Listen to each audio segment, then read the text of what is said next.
Okay, so this video is really quick showing you how to get the categories you want exactly if you picked them inside of your book for KDP and they didn't show up exactly how you wanted. So I am going to have two things pulled up. I'm going to have my KDP account pulled up and then also the live book.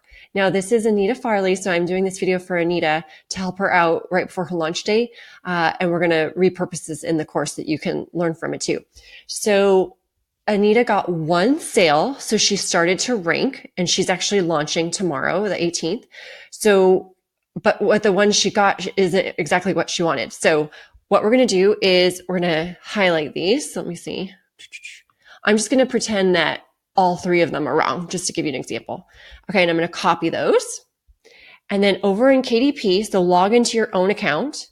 I'm just going to pretend like it's mine is Anita's, even though it won't make any sense, but you'll see what I mean. Okay, so then up here in the top, click on help. And then on the left-hand side, scroll down and click on the contact us button. This is how you contact tech support really easy. You can also call them during the weekdays, but this is really fast too. So then you want, how can we help? Click on book details and you'll see update categories and keywords. Okay, so I'm just going to expand this box so you can see more stuff on here. Okay, so ask your question. You could just say, please help me update my categories. Okay, and then it says, please fill in the following information. Does the book have search keywords? This, I think they're referring to, there's certain categories that you have to use keywords in order to qualify for them. So I'm just assuming that it's normal, so you can say no. If yours does, then you could put yes. Does this book have an age range or grade ranges? For Anita's case, it's no, but that's up to you to decide.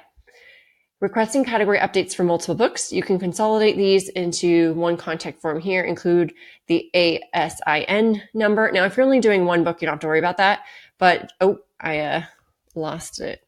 I can show you where that is just in case you really wanted to know. It's inside of your bookshelf too.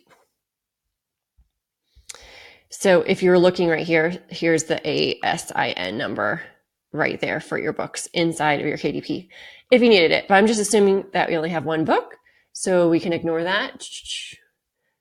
Okay, so what you want to do is right here is where you want to put the categories that you want, and here are the ones to remove. So remember, I copied those three, so I'm going to put it like this.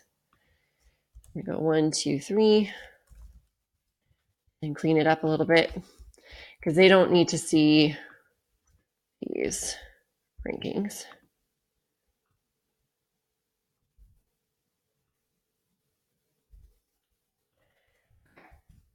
So I'm going to say I don't want any of these. And then you should have your research ready and know exactly which ones you have. So I just copied and pasted the exact same thing, but I'm just going to pretend that you actually wanted like remodeling in the home or something, and you wanted arts and entertainment. I don't know. I'm just making this up, but this is where you would put your exact categories that you really want. So up here are the three you want. And you could just do one swap. Let's say that this, the first two were wrong, but the third one was good. Just take off number 3 and say, I want these two to replace these two. Okay. That's all you have to do. And it says enter as much information as possible. Feel free to write them a note like, thank you so much for your help. And then hit send message and they will update it. Usually it happens within a few hours. Certainly if you do it the day before your launch, you're going to be good to go. All right. I hope this helps. Let me know if you have any questions inside the Facebook group.